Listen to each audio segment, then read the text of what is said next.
so dry. So welcome to Tiny Home Design School. I'm Jen. I own Teacup Tiny Homes, and I have spent the last 20 years in residential home construction.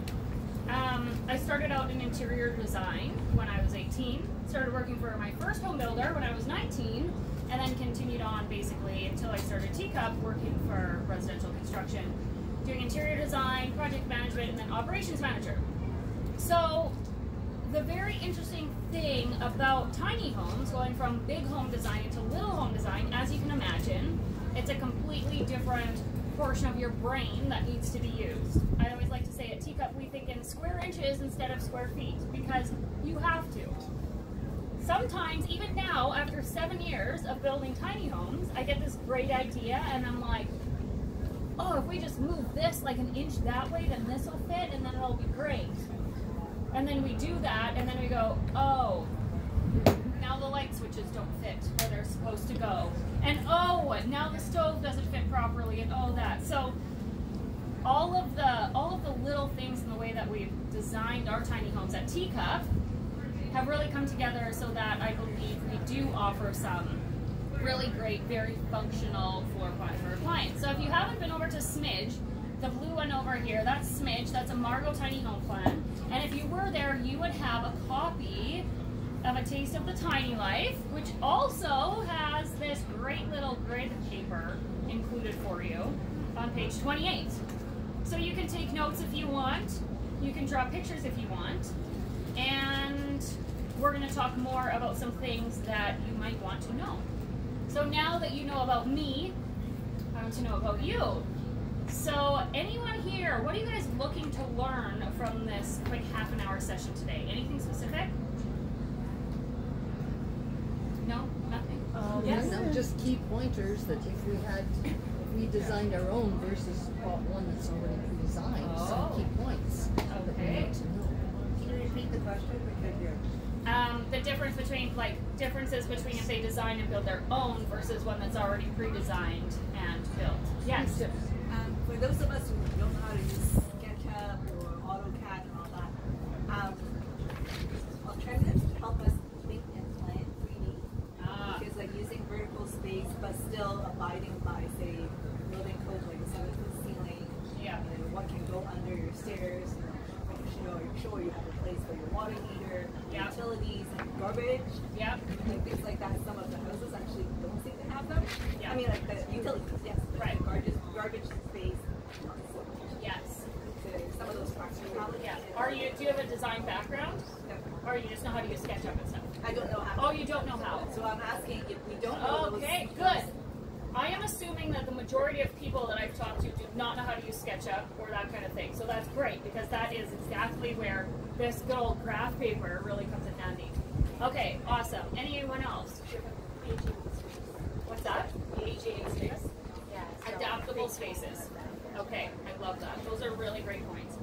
Okay, so we're going to touch on some of those things, and if I don't come back to them, then just remind me at the end, but I think I'm going to get it covered for you.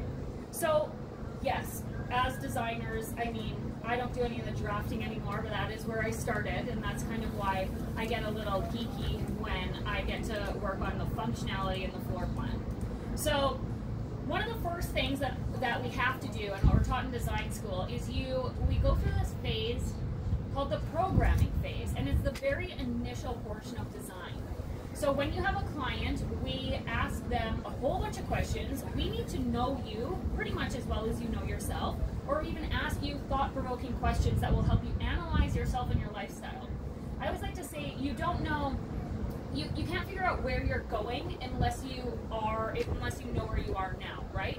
So if I give you a map of Calgary, you are not going to be able to find your way here to Ancaster. So kind of doing a self-assessment is really going to help you figure out where you are now so that you can get to the life and the dream that you're trying to live.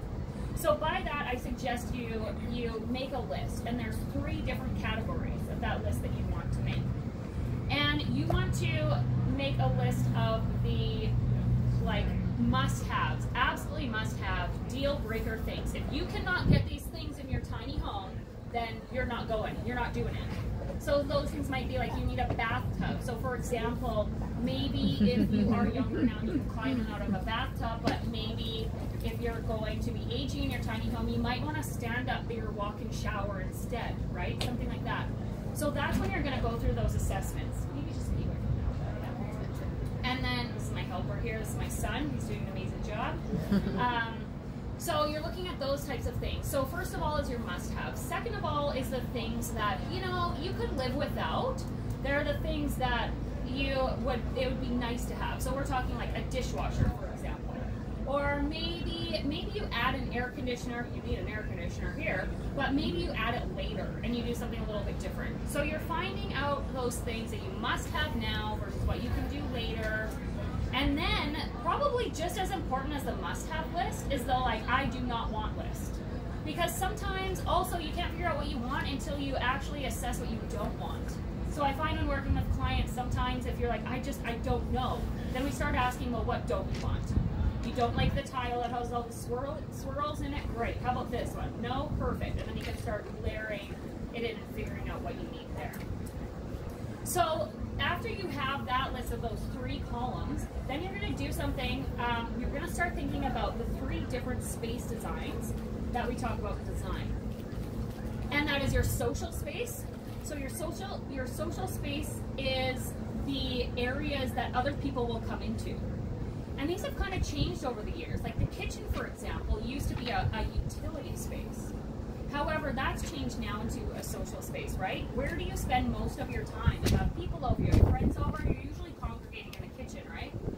So we have our social spaces. That's where your friends and family will join you. You have your private spaces. So for me, especially in a tiny home, I would definitely consider your sleeping area a private space. Your bathroom is more of like that utility space. Obviously, other people are going to be going into it if they're there visiting, but it can also, it's like kind of one of those semi-private spaces as well.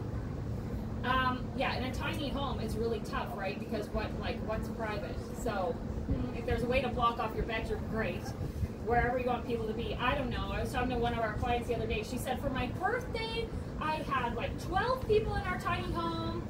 And I walked into the bathroom, the door was closed, and I had to pee, and she says, I opened it, and there was her husband and one of their friends. They were having a heart-to-heart in the bathroom. She was like, get out! This is not where you're supposed to be. I need to be in here right now. So you really want to assess what spaces are going to be social, which spaces are going to be private, and which spaces are utility spaces for you. That's going to help you start to decide where they're going to go. So if you're starting a plan from scratch, after you have those 2 things done, you want to look at your envelope. And your envelope is basically, what are your restrictions? So if you're doing an ADU, an accessory dwelling unit, or a secondary suite, you're going to have a certain lot percentage that you're allowed to take up, right? Especially if you already have a building. Or you're going to look at your setbacks or something like that. So that's where the graph paper comes in. If you have a tiny home on wheels and you're wanting it to meet road regulation, go down the road, you're going to be restricted to 8.5 feet wide by, max that 40 feet long. And then you have to take into consideration the tongue of the trailer. And so then that now becomes 36 feet long. So you're going to draw that box, and each one of these squares equals a square foot. So you draw it out, map it out this way and that way, and then you have your envelope. And you have to stay within that envelope, right? So another really great way to start designing your tiny home is we do something called a bubble diagram.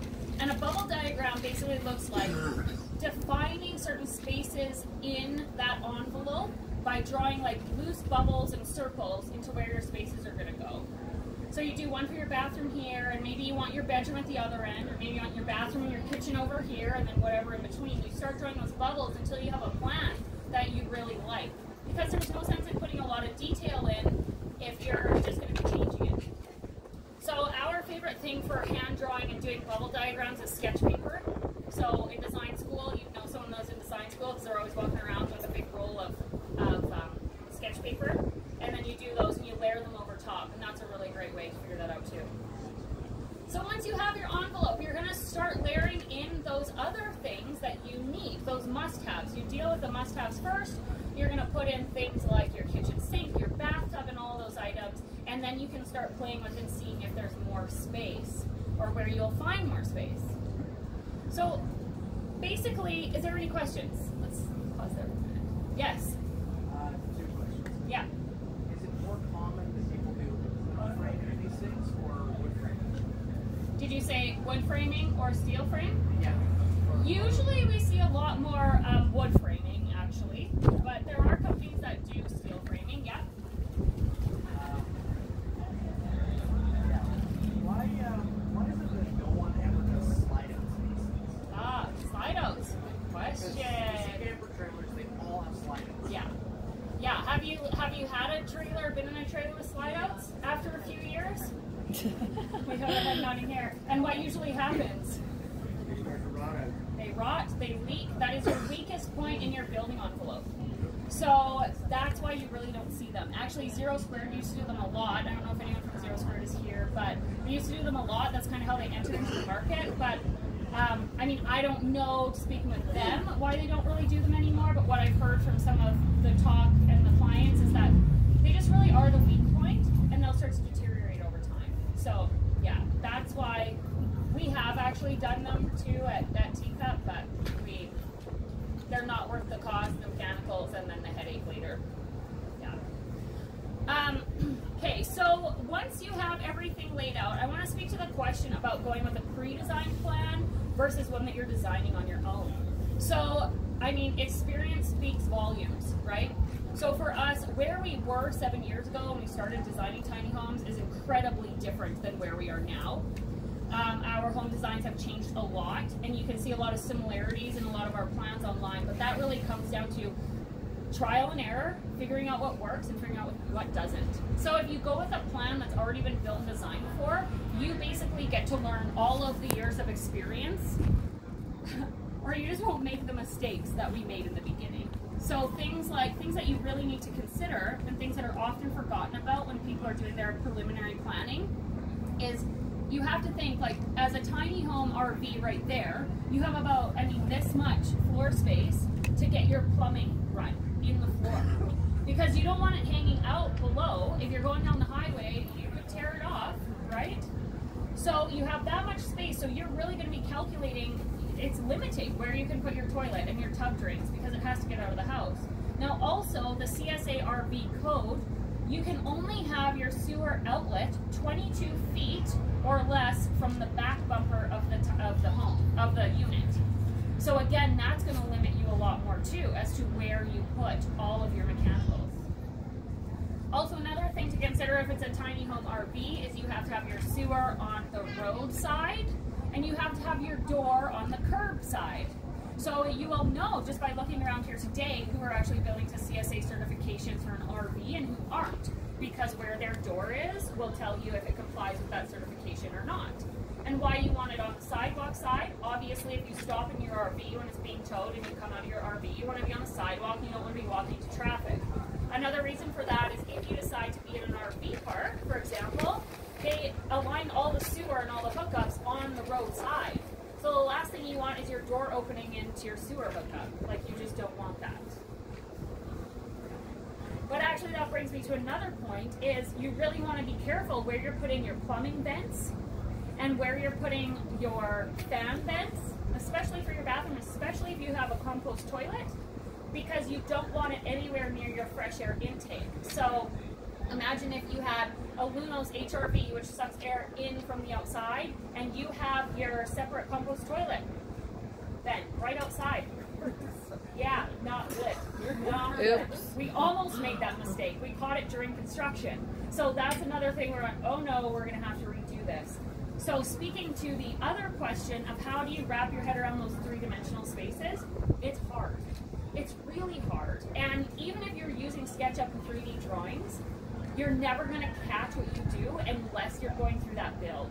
So we make sure that we take our clients on certain walkthroughs, like at framing stage, and then after electrical roughing stage, and even when you're putting your wall panel in, because you're gonna be able to see when you go in, like, oh, I never thought of that. And you'll be able to walk in and do that, which is also a really great thing about having a plan that's been designed before and been used, because then you can tweak it and you can add the storage, you can see it three-dimensionally. So again, trial and error. It's not necessarily that easy, but drawing your drawings and really thinking it all the way through, it is something that where you make one small change here can largely impact the rest of the build.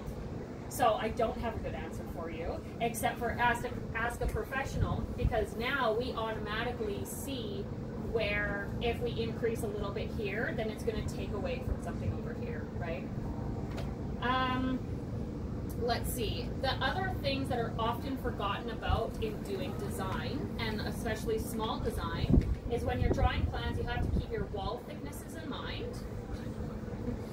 I also taught residential design for 2 semesters at our local college, and wall thicknesses were one of the first main things that are usually overlooked by students, because you're drawing like single line, but you have to. For a 2x6 wall, you're doing 5.5 inches for your dimensional lumber, and for an interior wall, typically, on our tiny homes, we always do 2x4 walls, and those are drawn at 3.5 inches. So if you don't even draw to that dimensional lumber size, again, a half an inch is a big deal. If you're drawing all your walls at 4 inches, and then you're framing it, I mean, that's gonna make some big differences along the line too. One of the other things is the fenders. So you see where the wheels go, right? And you see how there's that step. That has to be designed around, because there are things that you just can't put over that fender. Can you guys think of anything that might go along with that? You definitely don't want your fender as included in your main circulation path. We do put them in hallways sometimes, but we have to make sure that there's enough space on the side. Some of our homeowners have built shelves above it. But you can't put, say, a bathtub over a fender like that. What are you gonna do, right? And then all of a sudden you're climbing 4 feet in to get into your bathtub. That's not gonna work, okay? So you can't do that. You can't put your toilet over the fender, so that's gonna really restrict where your toilet goes. You could put a cooktop or a range over top of a fender, but you'd be cooking up here, right? So you have to be very, very aware of those fender spaces and take into account the height of that and how it's going to push everything up. Which is why at Teacup often you see that we have the bathroom at the front, so that we're avoiding all of those fenders. And then we have like the living area kind of thing. And a lot of our doors do step over that fender. But when you're looking at 3-dimensional heights, that's another thing. So as you can see on Smidge, where we have the green umbrellas, that one goes in over top of the fender.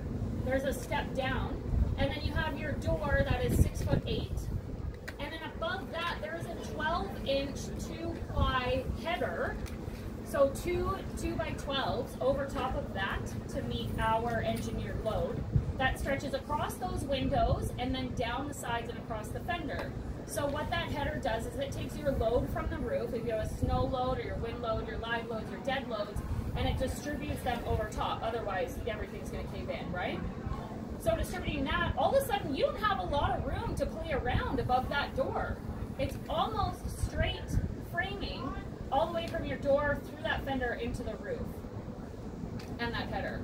So those are the types of things too. It's really hard to design a tiny home when you don't understand or don't know general construction practices or how to frame something. So again, that's where working with the professionals is really great, doing that too. Let's see, what else should we cover? I covered your three, did I cover your 3 questions? Aging in place, not a lot. It's hard. In-floor heating, water versus radiant. In-floor heating, water versus radiant heat, yeah, for sure. So if you're using like glycol versus water, if you're doing that kind of system, well, see, we don't do the in-floor heat that way. Systems like that for us, we have done it before. We're coming in at like $14,000, $15,000, $18,000 depending on what you're doing, right? So we do a little bit different system. Yeah, there's a few things that I like about it. There's a few things that I don't like about it. So you would have to probably ask an expert about that. We used water running through because then you can kind of have a holding tank, and then you can use your tankless hot water system to go through, and you're not worrying about extra storage for the glycol and all that kind of stuff. Yeah. But actually, in-floor heat, we at Teacup don't even build tiny homes without in-floor heat. We used a forced air furnace that's what we use, and then we put your ductwork in the floor. We run our water lines so they're close to that ductwork, and that really ensures that nothing's going to freeze up on you in the winter. But mechanical design is also just as important as a lot of your space design. Let's see. Bubble diagrams, fenders, circulation paths is really one of the last things that people often don't think about. At Teacup, we will not make a circulation path. Do you guys know what I'm talking about? It's like a doorway or a walkway. So if you have two cabinets, you want to make sure they're not too close together, because you have to think about how your body and how your movements are going to circulate through the space. So if you're going through the kitchen, for example, we've made some spaces in the past. We've done them 24 inches wide, but you can get a door that's 24 inches wide. But then you're having issues getting your appliances in. You have to think about your doorways of like, what has to go in here and what might have to come out at a later date. Because pretty soon, if you have, let's say, a 30-inch wide dryer or something, and you put it in the bathroom, and your door is only like 26, you're not going to be getting that thing in, and you're sure not going to be getting it out ever without taking your door frame off. Has anyone ever built anything and you can't get it in the door before? It's actually a very common problem in carpentry with big shelves. Another thing too is like your countertops. You have big countertops, you're having to turn them sideways to get in. So you always want to be thinking about that. We like to do our minimum widths for moving through your space is 28 inches. We find that that's just really great. So you can still open the door of the fridge without it hitting something. You can still open the door of your dishwasher without hitting something. All of those little things need to be taken into consideration. So, how am I doing for time? Like 10 minutes. Oh, 10 minutes? Holy cow, I'm fast today. Wow. All right. What else do we want to learn about? Storage. Someone actually earlier asked about colors and color selection within tiny homes and how to make it feel the biggest. I actually haven't had the opportunity to go in many homes here today, but we have really found, in order to make your space feel the biggest, obviously doing lighter colors is going to reflect more off of your walls. So it's going to make your home feel brighter and lighter. One of the biggest things in trying to create the feeling of space is to use consistent colors when you go from the walls to the ceiling. So for me, one of the things I like to do in design is I like to have something that anchors the space. So it can either be, if you're going with a darker floor, then I like to go gradually lighter with your cabinets, and then you go gradually lighter with your countertops, and then you do something lighter as you move up. So that's going to make your space feel nice and open. If you are going with a lighter floor, which is very trendy, you definitely want to create contrast. So then your cabinets might be lighter, they still might be darker, but then you use the same concept. You see a lot of those stained roofs, like stained wood ceilings in tiny homes, which are absolutely beautiful. I love them. However, what they do is they actually make the space feel a lot smaller, because then you have that break in color. So whenever you create a break in color, you're literally creating a visual ceiling for what you're doing. And then that's going to make your home feel a lot smaller. So it really depends on, you know, what kind of look and feel that you're trying to create within your box. Questions? Any other questions? Okay. So if I don't even know. I don't even remember what I talked about the last 2 days. It's all just a blur. Aging in place. Do you want to circle back to that one now? So a really great way to create adaptable things is making sure that you're not using built-in furniture. That is a really, really big one. And actually, we don't do a ton of built-in furniture. You'll see the wall bed that we have in our tiny home over here in Smidge, which is really awesome and cool. It is. Funny story, one of our clients that took possession did a similar plan, but she actually had a second loft, it's the Margot 2, over that back bedroom. So she was adamant about having a wall bed with a desk, because at that point in time she worked from home. It was her and her 5-year-old daughter. And it was just something, you know, she made some sacrifices along the way and some design changes based on being able to have this wall bed. Well, because I love to check in with our clients, and we do all the time, here she is. She took possession in December, actually, right at Christmas time. So what, we're 7 months later? And she did officially report to us that she got a job in an office, no longer needs her desk, and her wall bed she's trying to sell. And change it out with a bed that has storage underneath. So one of the biggest things that I encourage our clients to do is like some of the things that you think are the most important to you right now that are on that top first column of your must-haves list. I work through that. If it's things that regularly come up with our clients, because it is, there are definitely things that are repeat examples.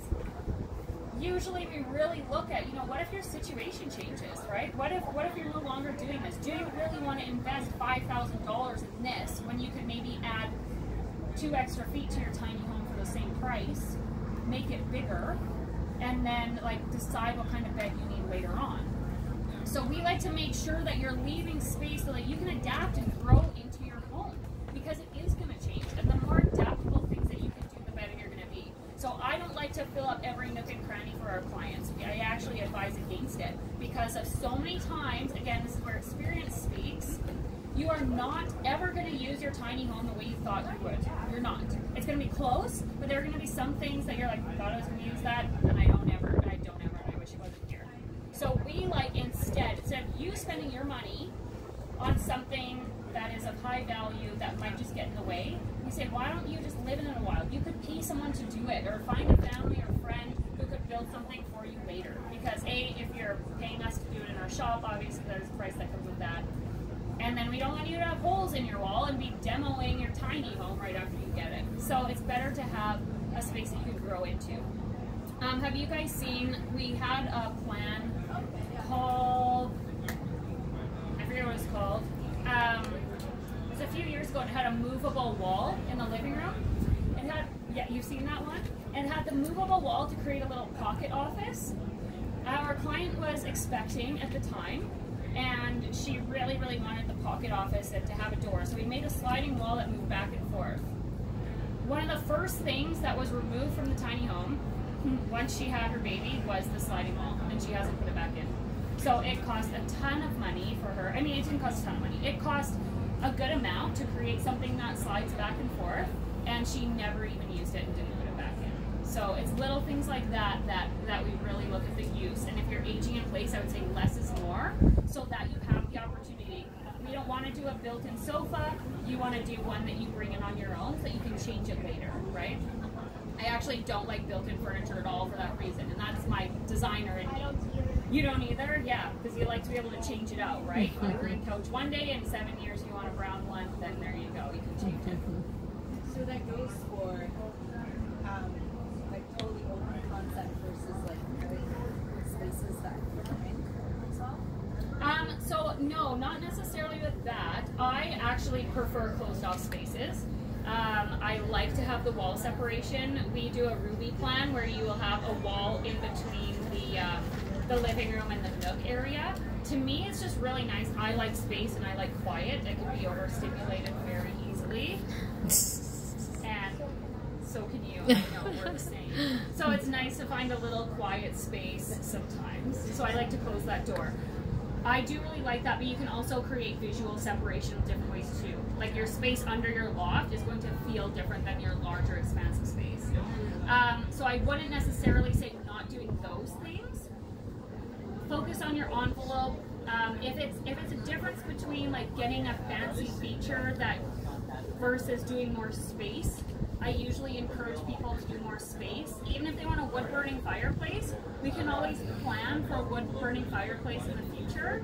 But let's add that extra 2 feet or 4 feet now, because you can't make it bigger later. So we look at what you can do now versus what you can do later, and try and make decisions that way. All right, we have time for maybe one more question, and then we'll wrap up. Any other questions? Yes. Mine is about ways to really be able to bring light into your tiny home, because we live in a country where it's dark so often, and just windows versus like integrity and insulation and things like that. For sure. That's a really great question. So in our Teacup Tiny Homes, we get, in the early days, we used to get more complaints about our tiny homes being too bright than too dark. So as you can see, we usually have more windows in a Teacup Tiny Home than what we used to order in our smaller 900 square foot residential homes we used to build, oddly enough. I know that because I had to order the blinds for every single window all the time. Anyway, so big, large windows, lots of like that way, but you have to be very careful about your insulation values of your windows. Obviously your R value is going to be quite minimal in those windows. You need to have insulation. And that also goes with skylights. So we'll highly advise against putting skylights in people's homes that are too northern. So Fort McMurray, for example, Alaska, or Yukon clients, we will not put skylights in because they're covered in snow for the majority of the year. You get a lot of heat loss out of them, and so you're going to have something called ice damming. What ice damming is that snow that's sitting on top of that skylight is going to melt and freeze and melt and freeze, and all of a sudden that freezing ice is going to melt, and because it's snow packed, it's going to start backing up through your drip edges the wrong way and start coming into your tiny home. So we won't do it. Also, your insurance companies don't want you to do it. However, if you're in a more mild climate like Southern Ontario, or maybe you're on the island, the opportunity to have a skylight is much better because you're not going to have a snow load sitting on top of your roof all year round. So that is a great way too. Actually, what we do, we use a lot of pot lights, as you can see if you even want to go back and look again. Lots of pot lights to create overall general lighting. Oh, now I'm going to get really technical on you. General, ambient, and task lighting. There's different categories of lighting that you need to create for yourself, but you also could think about putting in dimmers. A lot of our clients put dimmers in. They put them in the bathroom, the kitchen area, and then their sleeping areas. Use lamps to also create that light as well. And then, of course, use window coverings or blinds or shades to help so that it doesn't get too hot. Okay, so those are just some ways. That was a really great question. Thank you. My son here is going to hold up a QR code for you, and if you want to scan it, you guys will get on the list. We are going to send you a replay of this video next week when we get back to the office. If you scan it, then you'll get that. And I also have a PDF of some standard measurements that are very important to know when designing a tiny home, and some other key concepts for you. So if you don't have a chance to scan it, we will also have it over at under the green umbrella over here. Thank you guys once again. I'm Jen with Teacup.